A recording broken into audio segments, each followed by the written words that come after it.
Hola, ¿cómo están? Les saluda Karina Miguel Leiva, soy licenciada en Derecho y les doy la más cordial bienvenida a mis colegas Gabriela Rojas, la cual es especialista en Derechos Humanos, mi compañero, colega Isaac Zurita, que es doctor en materia de Derechos Humanos por la Universidad Nacional Autónoma de México y además es activista social por los derechos humanos.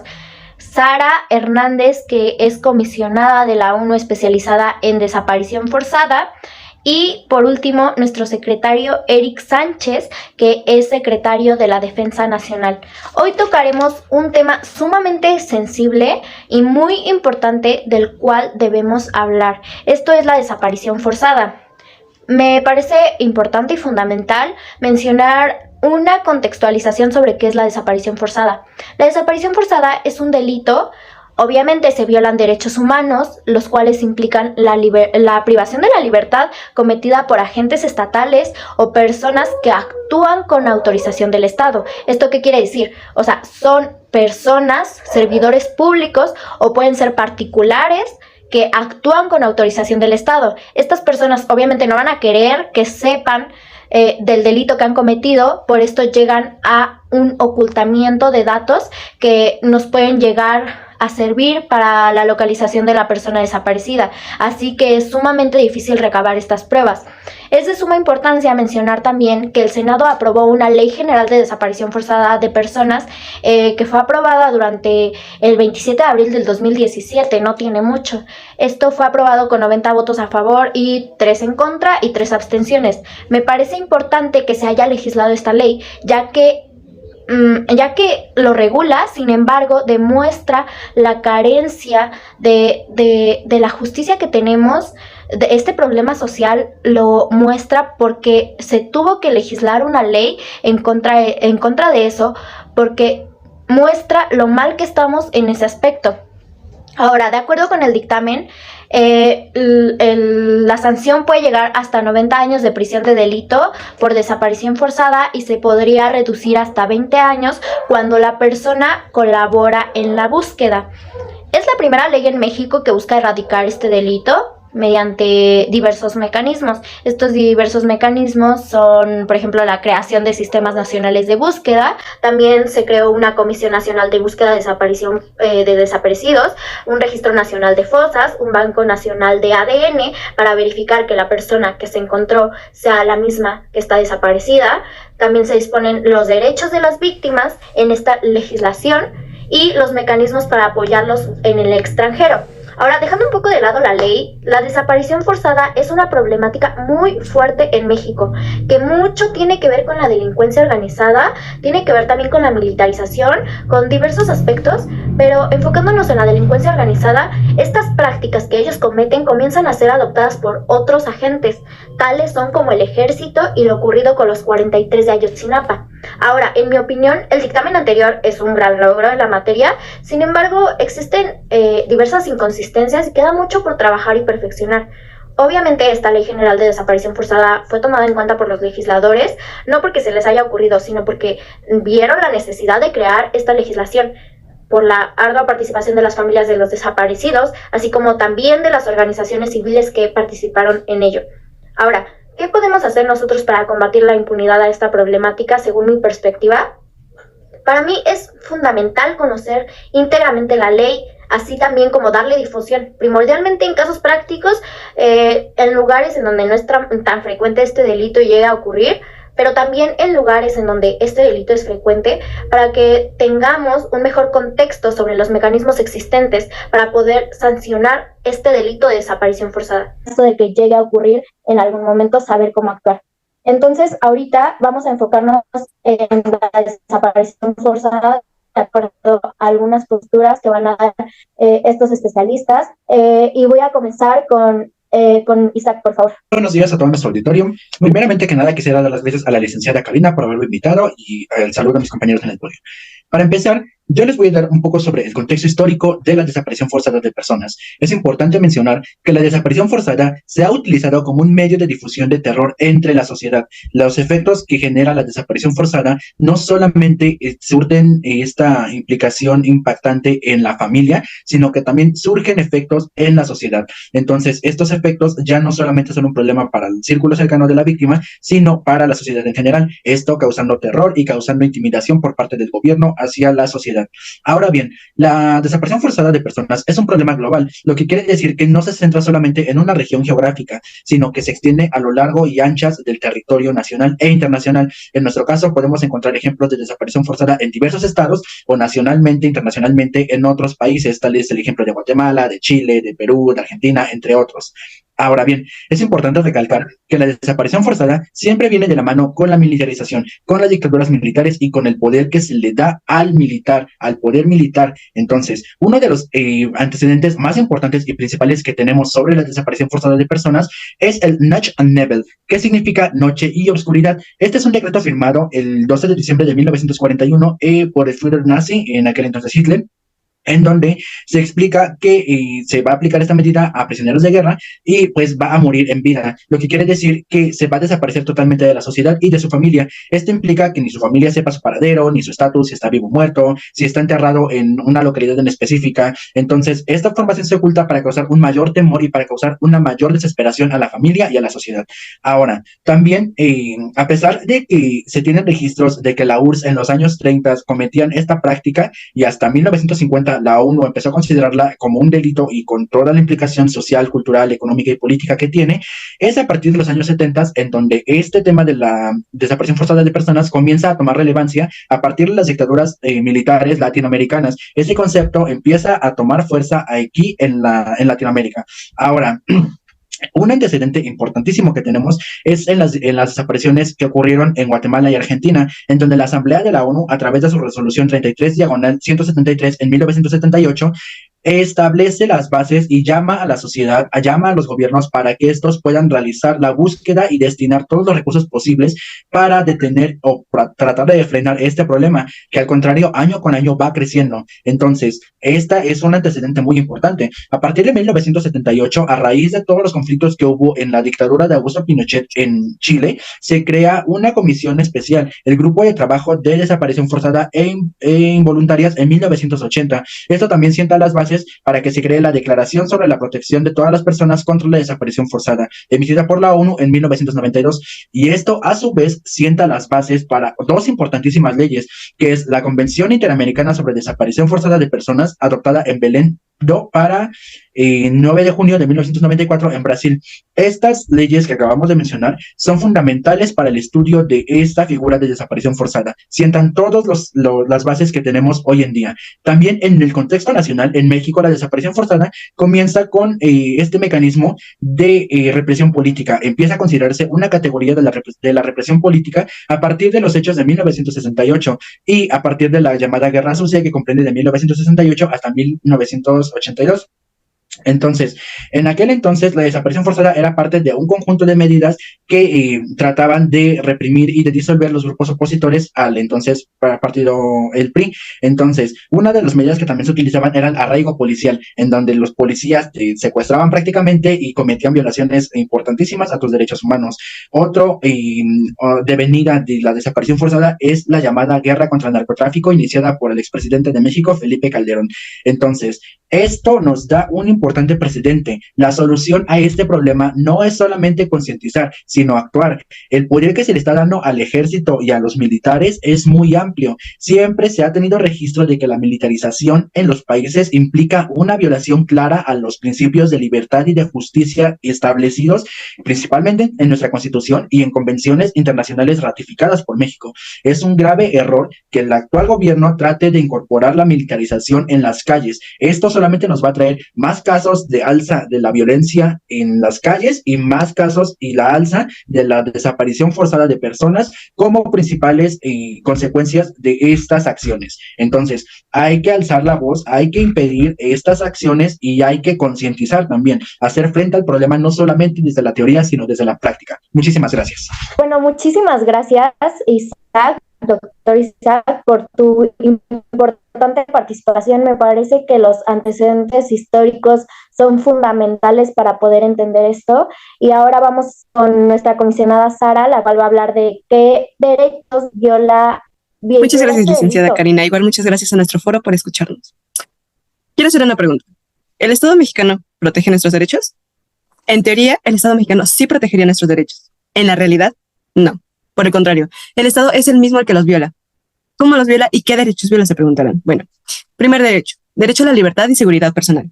En teoría, nosotros tendríamos el derecho y la garantía de que al caminar por las calles sentiríamos seguridad de ver a los policías, militares y demás cumplir su labor de protegernos, defendernos y salvaguardar nuestra seguridad. De igual manera, nosotros tendremos la libertad, el derecho a gozar de esta libertad, es decir, que nadie puede detenernos arbitrariamente a menos que un juez así lo haya pedido. ¿Qué ocurre en nuestro tema? En la desaparición forzada es todo lo contrario.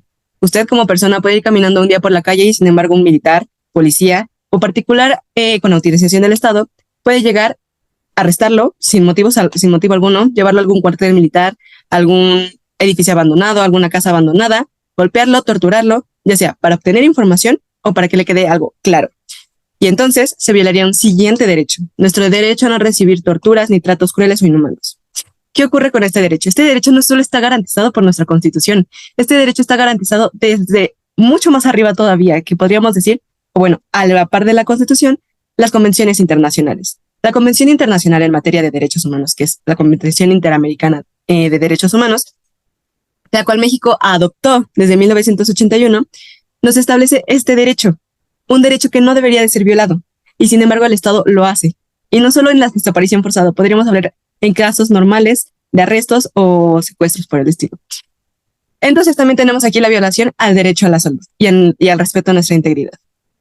Otro derecho que también a la par con estos se viola, aunque muchas veces no se nota, el derecho a la libertad de expresión. ¿Por qué el derecho a la libertad de expresión? Muchos, hasta el año pasado, 95,000 casos fueron reportados de desapariciones, de los cuales 30 y hasta el momento siguen siendo de periodistas. Y más de la mitad son respecto de personas que eran activas en su vida, en la vida política o que se enfrentaron a algún organismo, persona o servidor público. Entonces, de la nada, desaparecen. Caso Radilla Pacheco. En el caso Radilla Pacheco tenemos exactamente esta problemática. El señor Radilla Pacheco era una persona que era activamente política en su estado, que era Guerrero. Un día va caminando va en la carretera, lo arrestan, se lo llevan a un cuartel militar, lo golpean y lo desaparecen. Después de ahí no se vuelve a hacer nada. Aquí tenemos entonces una siguiente violación que es de las más graves. El derecho a la vida. Todos tenemos derecho a la vida. Es un derecho que ha sido garantizado desde mucho tiempo atrás y sin embargo el Estado se ha encargado de violarlo. Muchas de las desapariciones forzadas, para desgracia, terminan con la muerte de la persona desaparecida. Y es algo que no solo digo yo, no lo estoy diciendo nada más por decir, es algo que se ha sido sentenciado a México. México ha sido sentenciado por la Corte Interamericana por estas mismas violaciones a derechos. Mismo caso Radilla Pacheco. En la sentencia que se puede apreciar de la Corte Interamericana, señala que se violó el derecho a la vida, el derecho a la seguridad personal, el derecho a la libertad, el derecho a inclusive el reconocimiento de la personalidad jurídica. Entonces, son derechos que el Estado no se ha encargado de proteger y que por el contrario ha violado. Ahora, no podemos dejar de lado otras víctimas, las familiares de las víctimas desaparecidas. Ellos también poseen derechos y el Estado también se ha encargado de violarlos. Por ejemplo, el derecho a la verdad y el derecho a la indemnización. Derecho a la verdad. De acuerdo con la Ley General de Víctimas de México, se supondría que las autoridades le dirían a los familiares la verdad histórica. ¿Qué ocurrió? ¿Qué pasó con las personas? Caso Yotzinapa. ¿Ha ocurrido eso? ¿Los familiares hoy en día saben realmente qué ocurrió con sus hijos? La respuesta es no. De igual manera, el derecho a la indemnización. Con respecto al derecho a la indemnización, se supone que la Comisión Nacional de Víctimas es la encargada de darle a las familias un monto, una cantidad de dinero que el Estado les proporcionará por el daño ocasionado. Sin embargo, hasta el año pasado se han recibido más de 1,000 quejas con respecto a la Comisión Nacional de Víctimas, puesto que ésta se ha encargado una y otra vez de negarles esta indemnización, ya sea porque no están relacionadas con el caso, porque tal vez su enfermedad no es producto de que hayan estado buscando a sus familiares. Con esto pueden concluir lo siguiente. El Estado no solo no va a proteger tus derechos, el Estado los va a violar. El Estado no quiere que tú hables mal de él. Los servidores públicos no quieren que hables mal de ellos. No puedes ejercer tu libertad de expresión, pero no hacia su persona, no hacia lo que ellos están haciendo. Esto no es un Estado democrático de derecho. Esto es una total y completa dictadura que la verdad debemos de tener cuidado. Muchas gracias. Muchísimas gracias por tu participación, comisionada. Me parece que los derechos que viola son importantes conocerlos y entenderlos en este delito. Y ahora, ¿qué opina usted, secretario Eric, sobre este tema?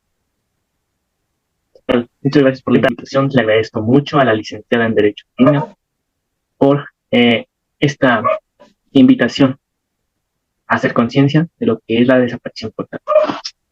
Siendo este tópico en México un tema que lamentablemente existió y no se puede negar como un delito complejo que supone la violación de derechos humanos y que, cometido en determinadas circunstancias, constituye un crimen de lesa humanidad, es admisible. Sin embargo, puedo afirmar que existen falacias y hechos erróneos dentro de los argumentos previstos anteriormente. La representante de los derechos humanos mencionó la ineficiencia de los Centros Nacionales de Identificación Humana, así como el Sistema Nacional de Búsqueda. No obstante, caracterizándose por la negación de las autoridades a reconocer dicha privación a la libertad y por la ocultación de información sobre la suerte o el paradero de la persona desaparecida, evitando así que la víctima pueda ser protegida por las leyes, entramos en una contradicción.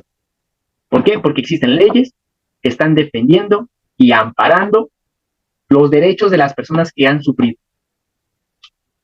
Y como tal, tenemos una ley llamada Ley General en materia de desaparición forzada de personas, constituida por el Sistema Nacional de Búsqueda de Personas, por la Comisión Nacional de Búsqueda, tanto federal como local, el Centro Nacional de Identificación Humana, el Registro Nacional de Personas Desaparecidas y No Localizadas, el Banco Nacional de Datos Forenses, la Comisión Ejecutiva de Atención a la Víctima, la Comisión de Atención a la Víctima en las entidades federativas, así como consejos nacionales de ciudadanos e instituciones de seguridad pública que están velando día con día la vida de todos los mexicanos. Quiero dar un dato. 200,000 personas se han reportado desaparecidas y son gracias a estas instituciones que ha forjado el Estado que 157,946 personas han sido localizadas, de las cuales 149,000 han afortunadamente sido encontradas con vida. No es admisible, no es coherente el que quieran desacreditar instituciones por daños que han hecho anteriormente los funcionarios. El sistema actual de defensa nacional, integrado por el Consejo de Seguridad Nacional, por el Sistema de Inteligencia Nacional y el Sistema Nacional de Defensa Civil y los ministerios, organismos públicos y gobiernos regionales, están trabajando día con día, hora con hora, minuto con minuto, para velar y salvaguardar la integridad de cada uno de los mexicanos. Y no solo eso, también el sistema judicial trabaja a la par con el sistema legislativo, teniendo así 72 tesis jurisprudenciales que están velando respecto a este tema. Y tratados internacionales, la Convención Internacional para la Protección de todas las Personas contra la Desaparición Forzada y la Convención Interamericana sobre la Desaparición Forzada de Personas. ¿Cómo pueden sostener que no se está trabajando, que no se está esforzando, cuando los datos demuestran todo lo contrario? Como representante de la defensa nacional, puedo afirmar que los objetivos son defender la integridad, la independencia y la soberanía de la nación, garantizar la seguridad interior, auxiliar a la población civil en casos de necesidades públicas y en casos de desastres, pero sobre todo, ayudar, representar esa defensa que lamentablemente necesita este país. No es comprensible. No acepto que quieran desacreditar a las autoridades por errores del pasado, de políticos, de gobernadores y servidores inadeptos. Hoy en día, gracias a las autoridades que sacrifican sus vidas, todavía podemos vivir en una sociedad libre y próspera.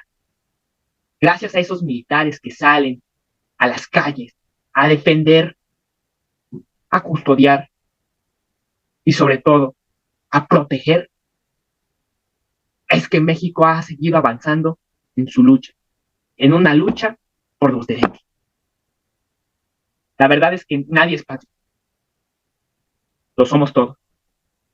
Y juro por mis creencias, juro por mis padres y juro por mi honor que no descansaré hasta que haya seguridad, confianza en las autoridades que están velando la defensa nacional. Y si por ello daré la vida, que así sea. México es primero y sus autoridades lo demostrarán. Muchas gracias por la invitación. Les agradezco infinitamente. Muchas gracias por su tan emotivo discurso. Bueno, ahora usted, licenciada en Derechos Humanos, ¿qué opina de la realidad social actual y de cómo estas comisiones e instituciones son tan ineficaces o eficaces por el contrario? Bueno, primero que nada quiero agradecer la invitación a este foro. Es para mí un honor estar en un evento así con tan distinguidas personalidades. Y para empezar con mi participación, quiero compartirles una frase de Leonardo Wolf. Las autoridades apuestan ante el olvido de la desaparición forzada. Eso no ocurrirá, pues un hijo nunca sale del corazón de una madre. Va a buscarlo hasta el final del mundo. La desaparición forzada de personas constituye un delito y en determinadas circunstancias definidas por el derecho internacional un crimen de lesa humanidad. Es cierto que hoy en día se han hecho bastantes avances en la legislación de la desaparición forzada por parte del Estado. Y contestando a la pregunta de nuestra moderadora, creo que si bien el Estado ha implementado muchas instituciones que ayudan en parte a solucionar este problema, todas estas medidas todavía no son eficaces y todavía no han dado solución a este problema. Y si bien existen ya el Sistema Nacional de Búsqueda de Personas, la Comisión Nacional de Búsqueda, el Centro Nacional de Identificación Humana y sobre todo una legislación en materia de desaparición forzada, creo que de acuerdo a los datos que nos dio nuestro secretario de Defensa, Eric, que mencionó que de 200,000 personas que han sido reportadas como desaparecidas, solo 157,000 han sido localizados y 147,000 han sido localizados con vida. Realmente creo que la desaparición forzada todavía es un problema persistente, sobre todo porque en datos de la ONU, la lista de desaparición forzada de las personas que aún no han sido localizadas es de más de 100,000 personas. Esto representa verdaderamente un problema porque quiere decir que solo la mitad de las desapariciones que se han reportado son las que han sido localizadas. Y que todo lo que está diciendo nuestro secretario es meramente puro sentimentalismo, y el Estado no ha sido eficiente y las medidas que ha tomado no han sido eficientes. Regresando con datos de la ONU, quiero mencionar que este año el Comité contra la Desaparición Forzada y el Grupo de Trabajo sobre las Desapariciones Forzadas o Involuntarias expresaron su profunda preocupación por el creciente número que alberga este Registro Nacional de Personas Desaparecidas, puesto que en lo que va del 2022, para esa fecha estábamos en mayo, el 17 de mayo aproximadamente, más de 100,000 personas eran las cifras oficiales registradas en México. Esto de verdad es una tragedia desgarradora, porque la cifra habla por sí sola y es una advertencia inequívoca de la situación en este país. Lo que es verdaderamente alarmante, sobre todo porque existen muchos casos en los que la desaparición no se denuncia, por lo que la magnitud de esa tragedia puede incluso ir más allá de lo que actualmente se registra. En datos históricos, el primer caso registrado sobre desaparición forzada fue el de Epifanio Áviles Rojas en 1969, creando en 1970 el primer listado de personas desaparecidas para que en el año 2000 ya se contabilizaban 557 nombres. En 2011, las cifras oficiales mostraban que 5,000 personas habían sido reportadas desaparecidas o ausentes en ese año. Y al 26 de noviembre de 2021, que fue el último día en que el comité visitó México, 95,000 personas estaban oficialmente registradas como desaparecidas. De ellas, 100 desapariciones habían tenido lugar durante la visita de 16 días de este comité. Y todos estos datos son tomados de fuentes de la ONU. Hablemos de los casos más emblemáticos que han surgido de estas desapariciones. Para empezar, tenemos el caso Rosendo Radilla, del que ya habló la delegada Sara. Caso que da pie al bloque de constitucionalidad y a darle importancia a los derechos humanos, pues el Estado, a través de la sentencia emitida por la Corte Interamericana, reconoció la importancia de estos y de hecho hizo la reforma de 2011 en la Constitución, anexando una lista de 14 derechos que no podían ser violados. Entre ellos está la integridad, derecho del que ya habló la delegada Sara y que se está violando en la desaparición forzada, en este delito. Otro caso emblemático son los 43 estudiantes de Ayotzinapa que desaparecieron el 26 de septiembre de 2014. Que estos estudiantes eran alumnos de la Normal de Ayotzinapa que acudieron a Iguala Guerrero a botear en busca de camiones para trasladarse a la Ciudad de México a conmemorar la masacre del 2 de octubre. Estos estudiantes fueron atacados a balazos por elementos de la Policía Municipal y presuntamente entregados a integrantes del grupo criminal Guerreros Unidos. Hoy en día, a través de investigaciones que se han realizado y de los datos y evidencia que ha surgido durante este año, se sabe quién es el responsable de lo ocurrido. Sin embargo, el Estado no ha hecho mucho por penalizar a este culpable. Y pues no hace falta mencionar más casos porque si no, no podremos acabar nunca. Son más de 200,000 casos de personas desaparecidas por este delito de desaparición forzada. Quiero concluir diciendo que el Estado no garantiza la seguridad de sus ciudadanos y lo podemos ver en estas cifras. Y pese a que existe una legislación contra este problema y medidas para aplicar esto realmente no se lleva a cabo. Hago un llamado para tomar medidas contra este problema como sociedad, porque no podemos dejar que el Estado siga siendo el regulador de estos casos. ¿O dejaremos que el culpable sea su propio ejecutor? Desde mi opinión, se debería crear una institución que sea independiente a los poderes existentes, quizás mediante un organismo constitucional autónomo que regule las acciones del Estado y pueda sancionarlo, sobre todo en esta materia de desaparición forzada. Y creo que esa sería una de las medidas más importantes y tendría mucho más eficiencia que las medidas tomadas por el Estado en estos últimos años. Muchas gracias. Gracias, licenciada Gabriela, por su muy importante participación. Como ya pudimos observar, es un tema sumamente controversial, es un tema muy delicado, pero también muy importante que tratar.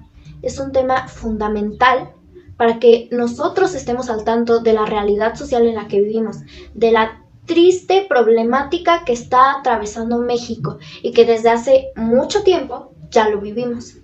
Agradezco infinitamente a nuestros ponentes y también agradezco a ustedes que nos están viendo. Muchísimas gracias.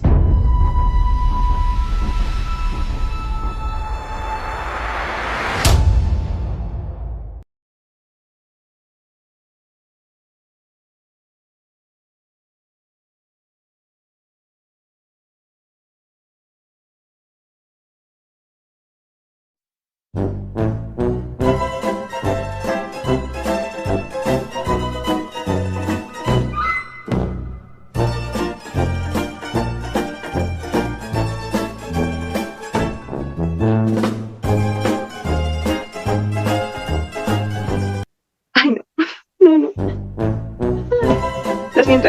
Se puede, no, espérate, porque Isaac va antes de mí. O sea, la que terminó fui yo. Capuchando la basura. Pero no se escucha. ¿Volver al reguito? ¿Por qué? No me gustó. Toda la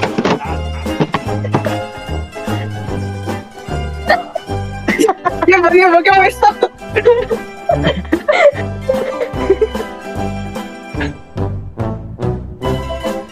toda la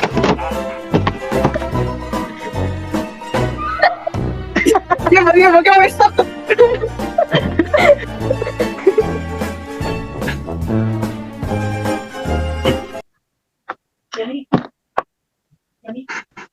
El presidente le llama al Estado.